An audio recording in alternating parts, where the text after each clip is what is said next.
Now, someone who certainly didn't limit the divine within her is Helen Keller. And I believe everybody here will know who Helen Keller was.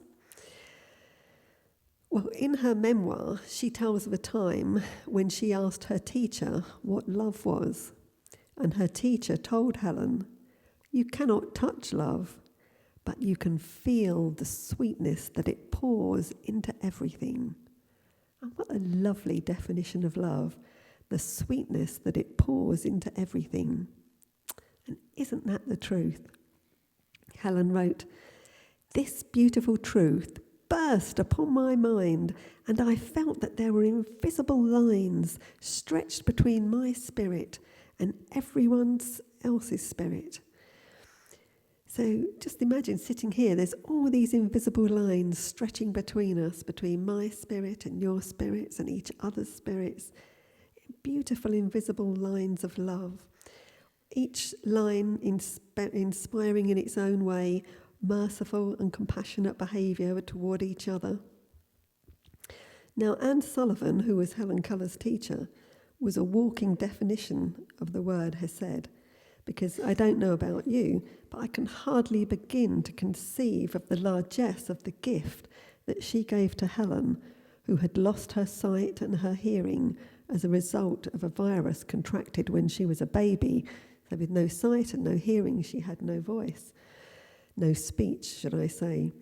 And Helen Keller's family found this beautiful teacher who taught her sign language.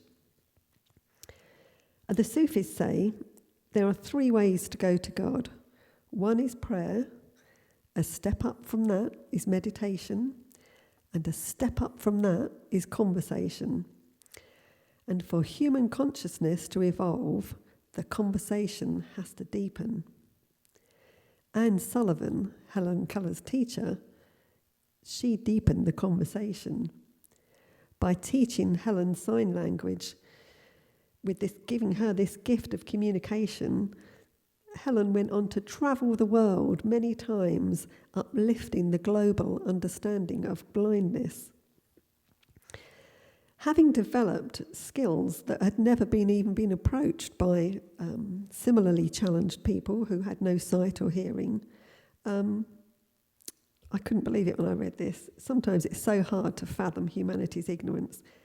Helen Keller began to write about blindness, and apparently in that day, the subject of blindness was considered taboo because of the relationship of many cases to venereal disease. Where was the hesed? Where was the sense of love and loyalty that inspires merciful and compassionate behaviour toward another person?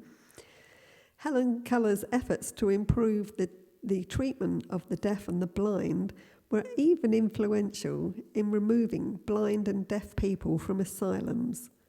Can you just imagine that? Not that long ago, people were placed in an asylum simply because they couldn't see and or hear. Just think how much Helen and Anne added to the reservoir of the Christ Spirit.